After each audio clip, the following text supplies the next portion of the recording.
In this video I will show you how to use SIM-EKB software after installing TIA Portal-V16. I will extract the downloaded file, enter password.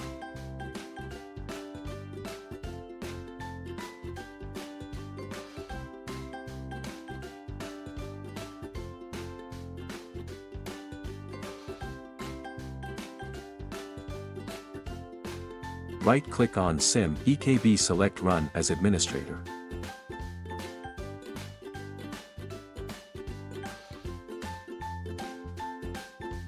In the lower right section select All keys. Then, in the left section select TIA Portal.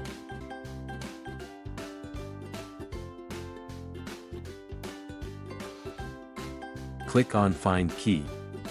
Then select all key in this group. Click on Install Short.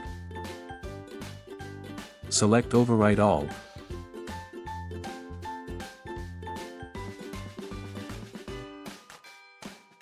Then select all key in this group. Click Install Long, select Overwrite All. We have reached to the end of our video tutorial for the TIA Portal version 16 installation process. Please don't forget to hit like and subscribe my channel.